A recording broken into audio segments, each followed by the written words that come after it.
आज मीडिया वाले कुछ भी स्टेटमेंट फैला रहे थे, बाद में माफिया मांगते फिरते हैं। तो ये चीज़ समझने की जरूरत है कि पहले आप उसकी जांच करो कि वो शिवलिंग है या वो क्या है। दो पक्ष यानी कि हिंदू पक्ष और मुस्लिम पक्ष, दोनों पक्षों का अलग अलग कहना। अगर हम बात करें हिंदू भारतीय संस्कृति की तो वो 5000 साल से भी पुरानी है। तो इसलिए आप यहाँ पे भी कुछ खुदाई करोगे आपको कुछ ना कुछ मिलेगा। 22 कमरों का ये राज है कि उस हर कमरे में देश का एक मुद्दा दफन है।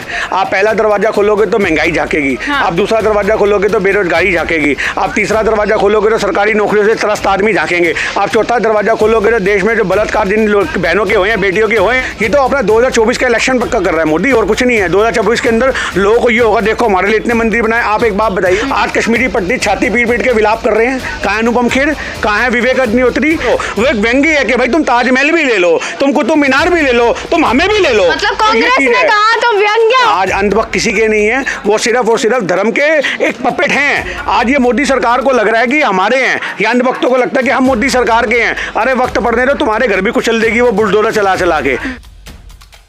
नमस्कार, मैं दामिनी शर्मा सजग भारत में एक बार फिर से आप सभी का स्वागत करती हूँ। और इस वक्त दिल्ली में मौजूद है और मुद्दा है ज्ञानवापी मस्जिद। जिस तरीके से अब ज्ञानवापी मस्जिद में शिवलिंग मिला है और इस शिवलिंग को लेकर अब एक बवाल मच चुका है। दो पक्ष यानी कि हिंदू पक्ष और मुस्लिम पक्ष, दोनों पक्षों का अलग अलग कहना। हिंदू पक्ष ने यह आरोप लगाया कि मस्जिद में जो तालाब है उसमें शिवलिंग मिला है, वहीं जो मुस्लिम पक्ष है उनका कहना कुछ और है, वो उसे फुवारा बता रहे हैं। ये किस तरीके का एक बार फिर से मंदिर मस्जिद में एक बार फिर से उलझ चुके हैं सभी लोग। देखिए, देश में जब जब महंगाई, बेरोजगारी और मुद्दे हाईलाइट होंगे, उन मुद्दों को दबाने के लिए समय समय पे बीजेपी धर्म के पास से फेंकती रहती है। बीजेपी को ये बहुत अच्छे से पता है कि धर्मों के साथ कैसे खेलना है। वो बहुत अच्छे से जानते हैं कि हिंदू मुस्लिम को लड़ा के राजनीति कैसी करनी है, क्योंकि ये इनके डीएनए में है। ये बात याद रखिए, 1925 में संघ बना था और उस समय से ये लोग जो हैं ये तैयारी करते रहते थे कि देश में लोगों को बांटना कैसे, नफरत कैसे फैलाई जाए। और अगर ये बात की जाए कि शिवलिंग मिला है या फुवारा है, तो पूरा तत्व विभाग को उसकी जांच करनी चाहिए और जांच प्रणाली के बाद ही कुछ अपना स्टेटमेंट मीडिया में भी फैलाना चाहिए। आज मीडिया वाले कुछ भी स्टेटमेंट फैला रहे थे, बाद में माफिया मांगते फिरते हैं। तो ये चीज़ समझने की जरूरत है कि पहले आप उसकी जाँच करो कि वो शिवलिंग है या वो क्या है। तो जब तक जाँच नहीं होती है तब तक किसी भी स्टेटमेंट के बारे में कहना कि वो शिवलिंग है या फुवारा है, वो क्या है, हम इस बारे में अपनी राय कभी नहीं रख सकते। तो आज सबसे पहले जांच होनी चाहिए।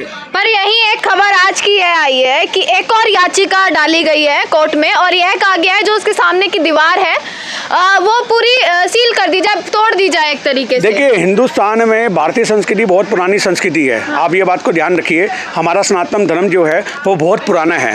आज मुस्लिम धर्म बने हुए 1400 साल हुए हैं लगभग, सिख धर्म बने हुए 400-500 साल हुए हैं, और अगर हम बात करें हिंदू भारतीय संस्कृति की तो वो 5000 साल से भी पुरानी है। तो इसलिए आप यहाँ पे भी कुछ खुदाई करोगे आपको कुछ ना कुछ मिलेगा। आप जहाँ खड़ी हो, अपने घर में बैठी हो, आप अपने घर के नीचे भी खुदाई कर लो। शिवलिंग मिली, इसका मतलब क्या है? पहले वहाँ पर क्या मंदिर था क्या? मैं आपसे क्या कहना चाह रहा हूँ, आज किसी जमाने में अगर कभी कोई मंदिर भी रहा होगा तो ऐसी बहुत सी ऐसी जगह हैं जहाँ पे आज भी मंदिर हैं। उन मंदिरों को तोड़ा जा रहा है, लोग उसका विरोध क्यों नहीं कर रहे? आप ये देखिए, काशी कॉरिडोर बना है तो वहाँ पे कितने ऐतिहासिक मंदिरों को तोड़ दिया गया। वाराणसी में जो बाजार लगाते थे, फूल सब्जियां लगाते थे, उनके वहाँ छोटे छोटे मंदिर थे, उनको तोड़ दिया गया। दिल्ली में रविदास मंदिर तोड़ दिया गया, दिल्ली के चांदनी चौक में हनुमान मंदिर तोड़ दिया गया। उस समय अंधभक्त कहाँ जाते हैं? जब मंदिरों को क्षतिग्रस्त किया जाता है, मंदिरों की बलि चढ़ाई जाती है, तो उस समय इनके अंधभक्त क्यों नहीं धरना प्रदर्शन करते? उस समय घाघरा उठा के क्यों नहीं अपना खड़े किए जाते हैं? मेरी बात सुनिए, मंदिर खड़े। अगर मस्जिद के वहाँ शिवलिंग मिलेगा आप मेरी एक छोटी सी बात जानिए कि आप कैसे कह सकती हैं कि वहाँ पे मस्जिद के अंदर वो था, इनको सपना आया था? ये तो पहले प्रोपोगेंडा है। ये तो जहाँ जहाँ मस्जिदें हैं उनको शहीद किया जाना है और उनको शहीद करके मंदिर बनाए जाने हैं। ये तो इनका पहले ही प्रोपोगेंडा है। जैसे एक सरकार आती है ना, तो वो अपने एक नियम कानून बनाती है कि हम अपनी सत्ता में आएंगे तो मैनिफेस्टो में ये चीज़ें रखेंगे। इनके मैनिफेस्टो ही तैयार इस चीज़ से होते हैं कि कौन कौन सी जगह में मंदिर है, कौन कौन सी जगह में मस्जिद है, कौन सी मस्जिदों को, बड़ी मस्जिदों को शहीद किया जाए और वहाँ पे मंदिर बनाए जाए, तो लोगों को बांटा जाए। ये तो अपना 2024 का इलेक्शन पक्का कर रहा है मोदी, और कुछ नहीं है। 2024 के अंदर लोगों को ये होगा, देखो हमारे लिए इतने मंदिर बनाए। आप एक बात बताइए, आतंकवाद की बात करते थे 370 हटा करके, बहुत सारे अंधभक्तों ने समर्थन किया कि भैया 370 हटेगी तो आतंकवाद खत्म होगा। आज कश्मीरी पंडित छाती पीट पीट के विलाप कर रहे हैं। कहाँ है अनुपम खेर, कहाँ है विवेक अग्निहोत्री? जब कश्मीरी पंडितों के नाम पर तुमने लाखों करोड़ों अरबों रुपए कमा लिए, आज वो कश्मीरी पंडितों का साथ देने की बात है तो तुम लोग सब घर में बैठ गए अंधभक्त भी। तो आज ये चीज सोचने की बात है, ये अंधभक्त किसी के नहीं है। दिल्ली फाइल्स की और जो है दिल्ली फाइल्स बन रही है। मेरी बात सुनिए, आज अंधभक्त किसी के नहीं है, वो सिर्फ और सिर्फ धर्म के एक पपेट हैं। आज ये मोदी सरकार को लग रहा है कि हमारे हैं, या अंधभक्तों को लगता है कि हम मोदी सरकार के हैं।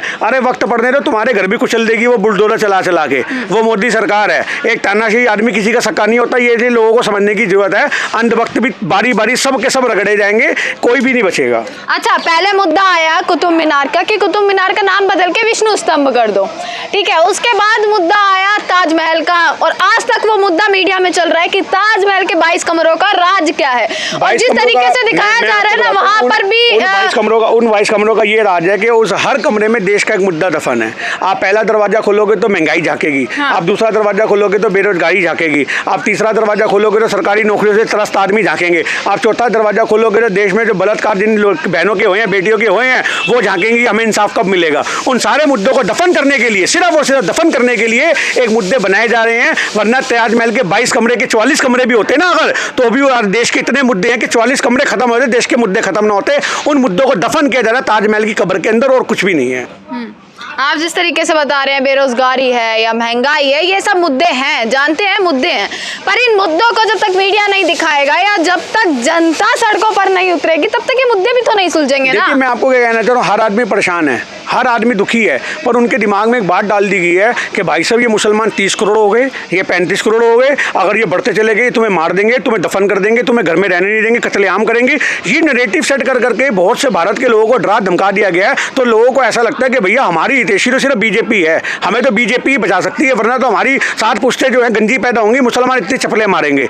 ये लोगों को लगता है। ये चीज़ जो हमारे देश में, ये नफरत की एक आवाज़ जो है, इसे ख़त्म करने के लिए हर भारतीय को सड़कों पर खड़ा होना चाहिए। और उसी के लिए कांग्रेस पार्टी अक्टूबर के अंदर भारत जोड़ो आंदोलन शुरू कर रही है। आज 1942 में भारत छोड़ो आंदोलन शुरू हुआ था, और आज भारत जोड़ो आंदोलन शुरू हो रहा है अक्टूबर के महीने में। और हम सड़कों पे उतर करके अपना मार्च करके लोगों को जोड़ेंगे, सभी धर्मों के लोगों को एक साथ लेकर के अपनी एक यात्रा करेंगे, जगह जगह गलियों में जाएंगे और एक संदेश देंगे कि हिंदुस्तान को जोड़कर ही हिंदुस्तान बना है, भारत बना है। खुद की पार्टी के नेता जो है इस प्रकार के बयान दे रहे हैं कि भैया हिंदुओं के हाथ में सौंप दो ताजमहल और कुतुब मीनार को। वो व्यक्तंगे एक तानाशाही सरकार को एक व्यंग्य के रूप में उन्होंने सौंपा है। आप उस चीज को एक्सेप्ट मत करो। वो एक व्यंग्य है कि भाई तुम ताजमहल भी ले लो, तुम कुतुब मीनार भी ले लो, तुम हमें भी ले लो। मतलब कांग्रेस ने कहा तो व्यंग्य हो गया, और यही चीज अगर भाजपा या कोई और नेता कह देता तो इस पर बवाल लग जाता। नहीं, बवाल क्यों होना। आप ये बंदे के बोलने की कला को पकड़ना सीखो ना, बंदे ने किस लिहाजे में बोली है ये बात। ये एक व्यंग्य है। तुम आज ताजमहल, अरे हिस्ट्री में पढ़ते आ रहे शाहजहां ने बनवाया, उससे पहले वो खाली जमीन थी। मैं आप कहोगे तो आपको